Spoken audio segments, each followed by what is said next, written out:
So welcome everybody to our science and engineering track presentation. Our topic this half hour will focus on the carbon cycle in North America and forms a critique of David Wallace Wells's novel, The Uninhabitable Earth. We're joined by Dr. Melanie Mayes, a senior staff scientist and team leader with the Environmental Sciences Division and the Climate Change Science Institute.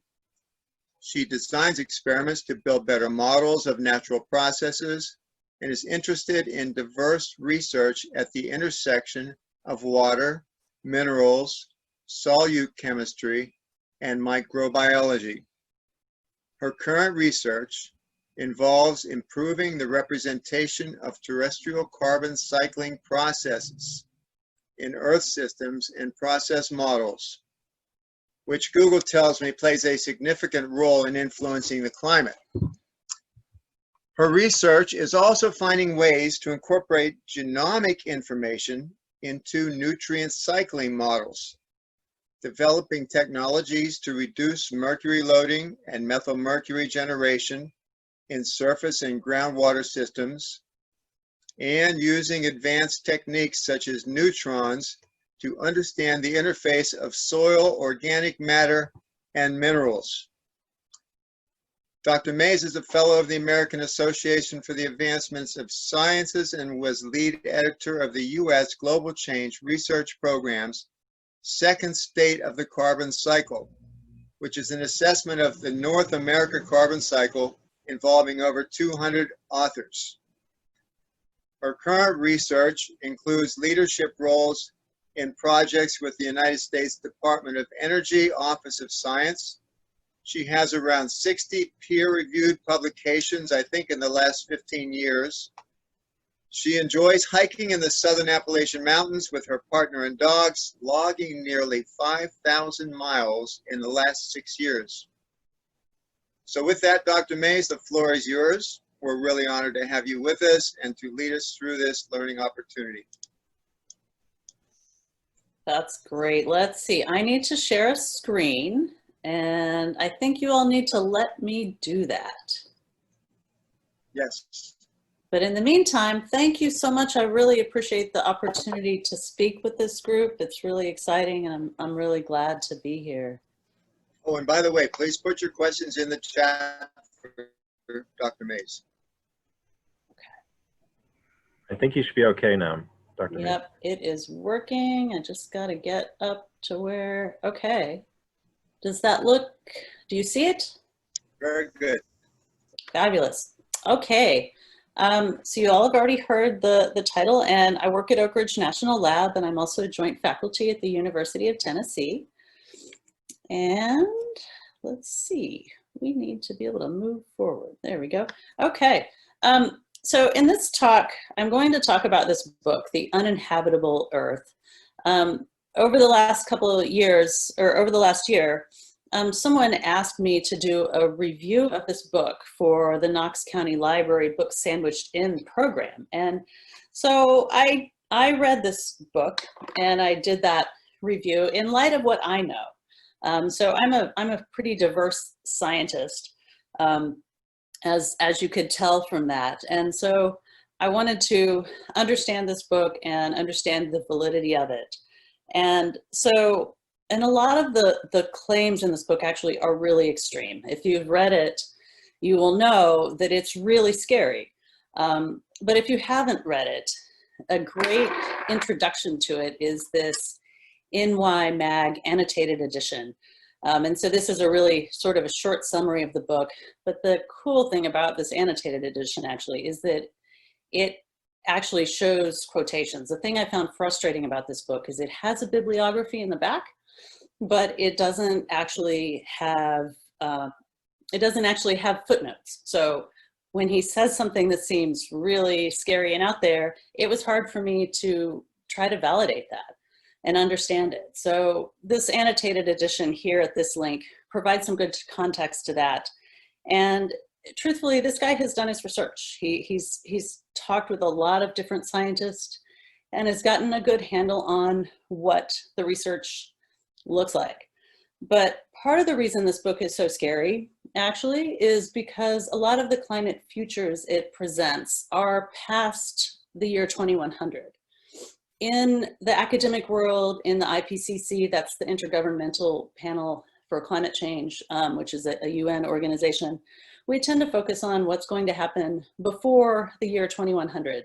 And so this book spans well past that. And so that's why many of the predictions in it seem very scary. But it might not be so obvious to someone who's reading the book without a science background. And so when I read this book, I interpreted it in terms of things that I knew.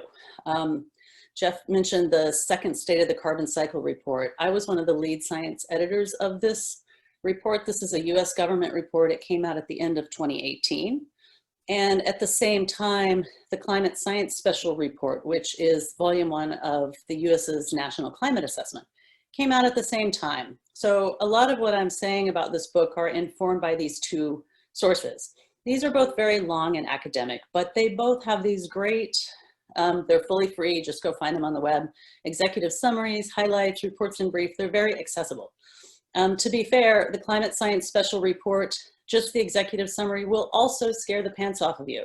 And they're really just talking about things that are happening today. The soccer report is effectively a carbon budget for all of North America. It involved a couple of hundred of authors. We were reviewed by the National Academies of Science and Medicine. And we really wanted to do a carbon budget. This has been done, about 15 years ago. This is the second of these reports. But the answer really is that fossil fuels are going into the atmosphere at a rate that is much greater than what our ecosystems can take up. Specifically, our ecosystems are taking up about 45% of what we emit by fossil fuels. So that's great. That suggests that our ecosystems are resilient and are taking up carbon. But the bad news, of course, is that the 55% is actually going into the atmosphere. And so the point is from this is that all of that carbon into the atmosphere, of course, is really affecting our climate. And when I read this book a little bit later, I ran across this article in Vice, and this picture completely describes how this book made me feel. It really hit me in the gut. In the last 25 years, half of the CO2 emissions ever were produced, and 3/4 of our insect population in Germany is gone. 22% of Earth's land mass was altered from 1992 to 2005. Half of vertebrate animals have died in the last 40 years. We are burning 80% more coal than we did in just the year 2000. And 96% of the world's mammals are humans or livestock. Even with my background, I did not realize that all of these changes have actually happened in a single generation, in my generation. And the story we always tell when we talk about climate is it started in the Industrial Revolution, and it goes back way all those times. But no, really, it's my generation who has so significantly altered our climate. And the first UN IPCC report, in fact, was in 1992. So what this means is that we've added as much carbon now, knowing better, as what we did when we didn't know better. So we have this little myth that it goes back to the Industrial Revolution, but what's actually happening is it is accelerating dramatically and has accelerated dramatically in my lifetime. And Wallace Wells brings to the point about what does this mean for everyone else, future generations, people in Central America, Africa, the Marshall Islands, Bangladesh. So Climate Despair was the title of this particular article. And the point is, it's really making people kind of give up on life and realize how disillusioning it is about how quickly climate changes are happening. He mentions a term which is a bit of a movement that I'd never heard of, human futilitarianism. In other words, what could I do now that would actually matter and not be a waste of time? So it was really eye-opening to me to read this book. And I've been giving this talk for a while. As I mentioned, these reports came out at the end of 2018. And every time I do, I'm able to go to the NOAA website and find something ghastly to show on this slide. And here's a great example. July 2019 was the hottest month on record. NOAA did not disappoint for this time around because May of 2020 has tied it. So we are continuing to change our climate really radically. The 10 hottest years, as you can see, are all since 2005. The last 5 are in fact the hottest 5. And Wallace Wells talks about this. You know, we have monitoring to compare these again since about 1881. But we've really left the conditions under which we evolved. Humans have been around for about 200,000 years, and it's hotter now than it has been in the last 800,000 years. So things now are very different. And these reports document this very well. What you can see here, the one in the lower left, is the ratio of daily temperature records. And so basically a 1-to-1 means that daily temperature record is the same as it was before.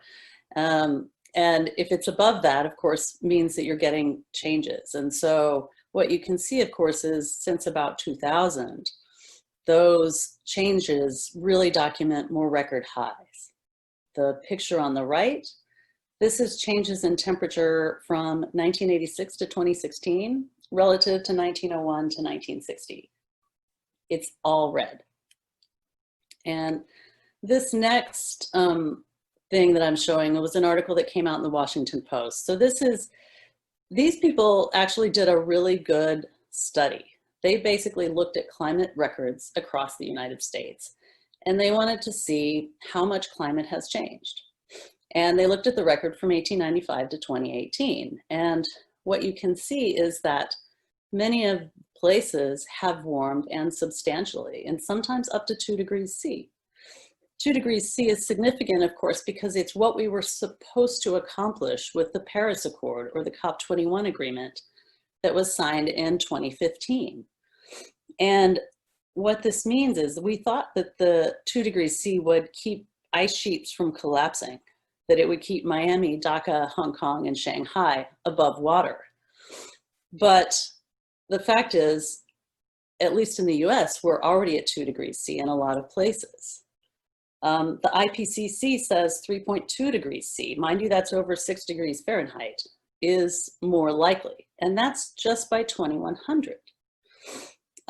This article in the Post said that 71 counties in the US have already hit the 2 degrees C mark, and more than 1 in 10 Americans, that's 34 million people, are living in rapidly heating regions. And that article talked quite a bit about the history of ice fishing in New Jersey. And they have these ice fishing festivals. This is the place where they used to go out and core ice to be able to enable refrigerated transport, you know, before our modern era. But now the average New Jersey temperature from December through February is above zero Celsius. So it's above freezing. And so one of the things that we are seeing, actually, it's the winter temperatures, the increases in winter temperatures that are affecting climate. And the book talks a lot about, really, again, the dramatic effects: fires, floods, droughts, and pestilence. You know, rainstorms are much more intense now than they used to be in 1950, 40% more. In the Northeast, that's maybe 70% more. It said that the Hurricane Harvey was a 500,000-year event. Big storms are a huge drain in our economy. I work quite a bit in Puerto Rico, and they may take 26 years to recover from the 2 hurricanes that hit them in 2017. They've had a 21% decrease in per capita income. Climate change can reduce global output by 20% by the year 2100. In terms of food production, every 1 degree C temperature rise yields drop by 10%. If we get to 5 degrees C, we have, say, 50% more people, then we could have 50% less food. And protein content drops very strongly with increased temperatures. And of course, we already don't have enough to feed everyone. We are having wildfires again. I pulled this picture off of Facebook this morning. This is somewhere in the valley in California, and people are still trying to harvest food under these immense skies. Wallace Wells says that 9 of the 10 worst wildfires have all been since the year 2000, and that wildfire season has grown by 2.5 months. Last year's and the ongoing drought in California and subsequent wildfires really don't have historical parallels. It's never been this bad. And of course, we know that wildfires can happen here too. We had a very devastating one in Gatlinburg just a few years ago. And something really important is that a major wildfire in California can wipe out a year's worth of progressive climate policies. There was something in the book that surprised me a lot, and I did quite a bit of digging to figure out if it was for real. It's sort of this heat death, and this is one of the places in this book where the temporal context becomes important. So these are things that will happen after the year 2100. But you know, if we add 6 or 7 degrees C, it will be too hot to work outside without climate control in large parts of the tropics and the Middle East. There will be no outdoor summer work in the lower Mississippi Valley. All of the US east of the Rockies may be hotter than anywhere else in the world. And these things, of course, create climate refugees. So the situation that's been ongoing in Syria, for example, is made much worse by a major drought. And Wallace Wells talks quite a bit about what feedbacks are. And I want to focus a little bit on this because they're important. And they're also a little hard to predict. So what this means is when warming feeds back to enhance warming, making it warmer, we would call this a positive feedback. There are also negative feedbacks that might counteract warming, but I'm going to focus a little more on positive feedbacks right now. And a great example of this is warming in the Arctic. And we spent quite a bit of time in our report examining warming in the Arctic. And what this shows, you're looking at a projection, so you're looking at the North Pole. And this is the difference between surface temperatures from 2015 to 2001. And of course, what you can see is it's all yellow and red. So temperatures are increasing, but also that up at the poles, those increases are very strong. 2.5, 3, 3.5 degrees C. Very substantial in just 15 years. And we also know that things are changing up there in the subsurface. So the Arctic region has permafrost, frozen ground, and we've been monitoring it in this case at depth. This is 20 meters deep, 60 feet deep since the 70s at a bunch of different locations that you can see on the left. And a few of those locations are shown on the right. And what you can see, of course, is that there is an upward trend. So even at 20 meters deep, it's warming substantially in Alaska. And northern latitudes store lots and lots of carbon. They are, because it's cold, that carbon hasn't degraded, it just gets frozen, it's there. So what's going to happen if we warm it, that soil carbon is going to be lost. And that carbon, of course, is going to go into the atmosphere, and it's going to enhance warming effects that we might already be having due to climate change. And we also see the effects of this, say, in sea ice extent. So here is a picture of sea ice in 1984 versus 2016. And the graph on the right also just simply puts all of the data points in one line. And you can see how dramatically that is decreasing. The IPCC says we will lose 40 to 80% of permafrost by the year 2100. Wallace Wells says that the permafrost line is retreated by 80 miles in northern Canada in the last 50 years. And part of the reason why this becomes an even bigger feedback is called this albedo effect or reflectance. Basically, if you have ice or snow or white things up there, they reflect an awful lot of sunlight. But if you have ocean or landmass or even worse, trees, these are things that really, really soak up a lot of the sunlight and a lot of that energy and tend to enhance the warming effect and make it much worse. So where we are headed really is that carbon dioxide and also methane, they didn't talk about methane too much, but this is another outcome of warming, continue to increase globally, causing increases in temperature. Arctic is experiencing greater temperature increases than low latitudes. And there's a significant potential for more positive feedbacks. And the effects already are being felt. And according to Wallace Wells and other climate scientists, of course, they're going to get much, much worse. But Wallace Wells also makes the point that it isn't out of reach. There still are things that we can do. And these basically fall into three categories: decreasing emissions, negative emissions, that is trying to engineer our ecosystems to take up even more carbon.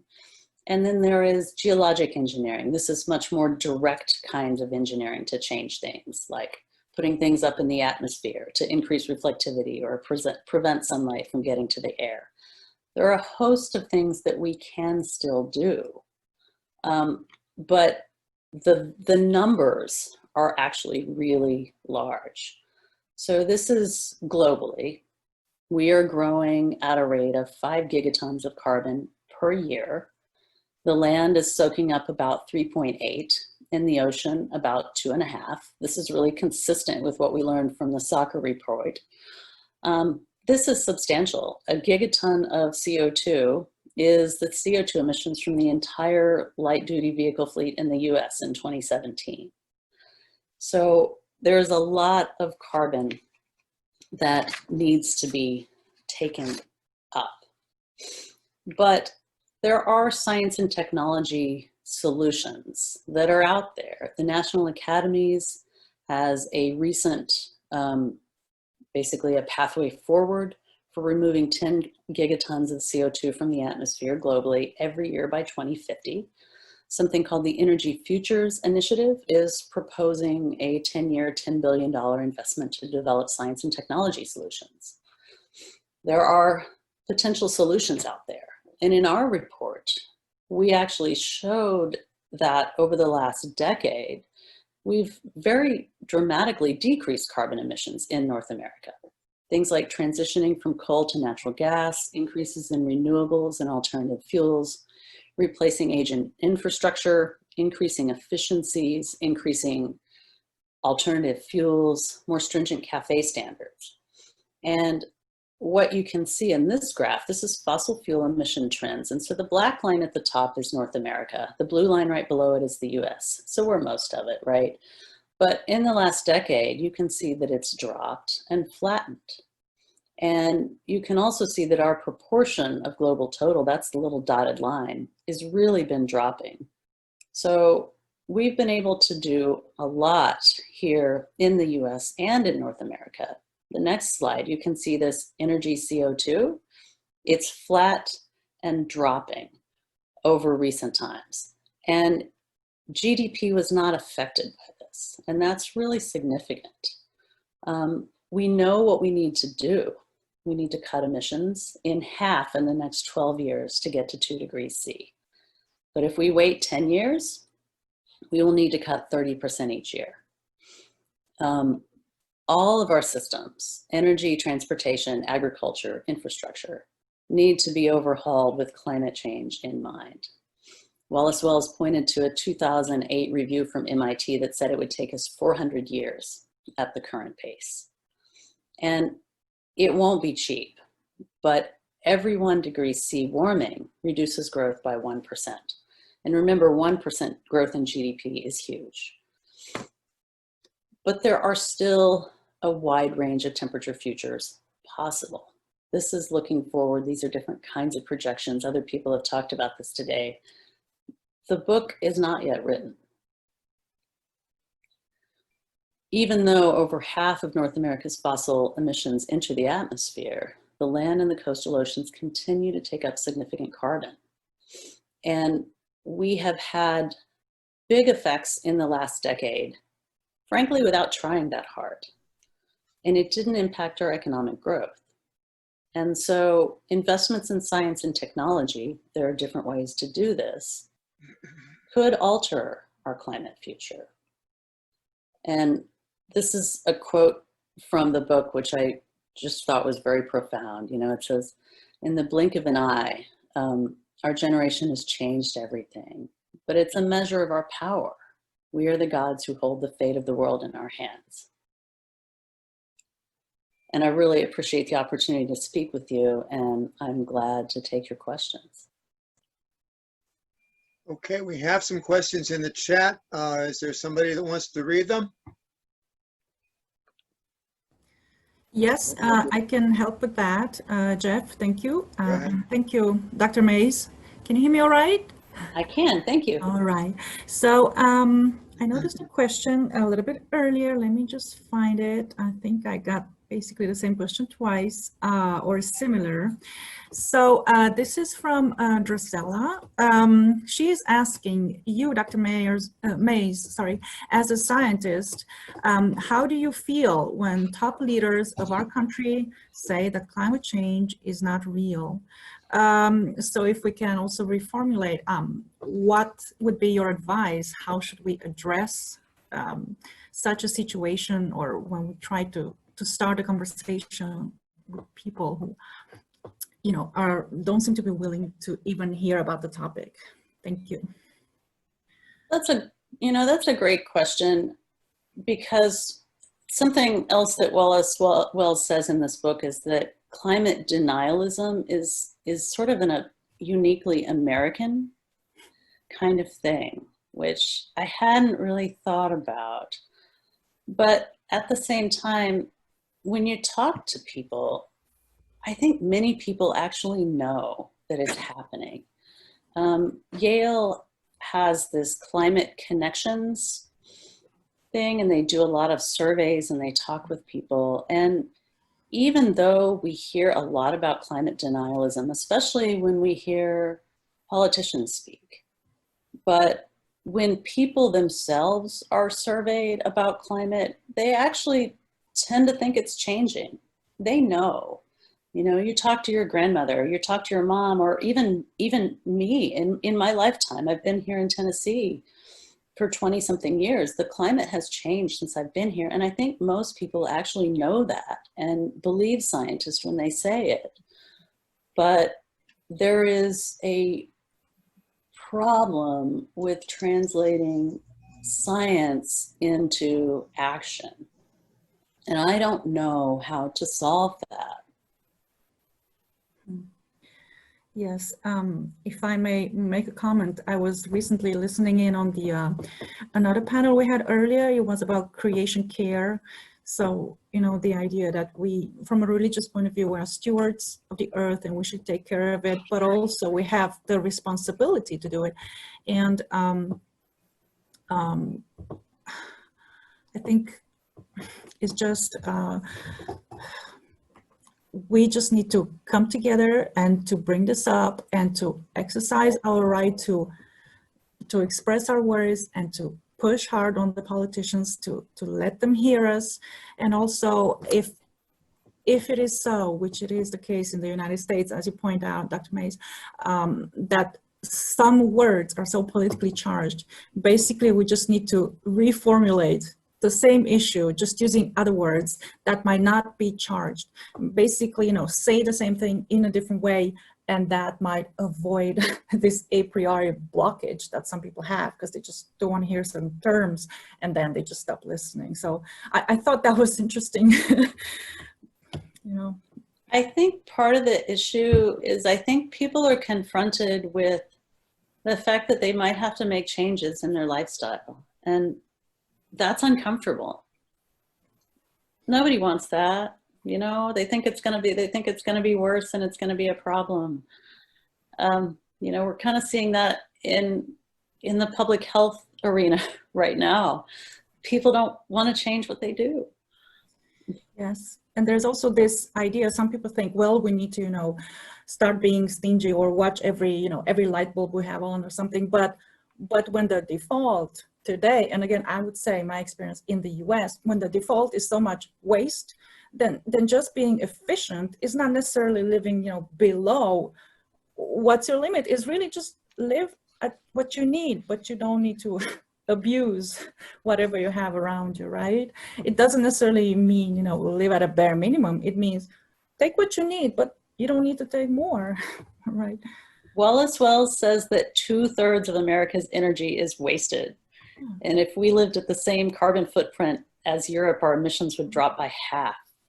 I'm from Europe, by the way. So yes, and I know he mentions energy and then also food, which I'm sure you're aware of. And food, yeah, the food waste. I mean, we waste, what is it? It's a fourth or a third of the food that we produce is wasted. Yeah, and this is why we're so happy to have Kroger, actually our partner, sponsoring our event. They have the zero waste, zero food, what is it called? But this is the name of the initiative to really limit, I mean, they want to limit food waste. And one way would be to really mark explicitly on the packages, you know, best before date. Does it mean you would die if you eat it after that date? Or does it mean, well, the flavor might not be great, but you can still eat it? You know, really have more explicitly marked what we mean by that, because some people just throw it, you know, by default. You don't know, you don't want to take a chance. If you're a mother, you don't want to feed that to your kids. But if people are explicit about it, then, you know, so that's a way, I guess, to avoid waste. Gabriella, I hate to interrupt, but we are out of time. Yes, we are. I want to thank Dr. Mayes for her incredible work in presenting to us today, and thank all of our audience for being here with us. Thanks, everyone. I really appreciate the opportunity, and I'm really easy to find on the web, and I gave you all my email address. Anybody that wants to talk with me further, feel free to reach out. Thanks again.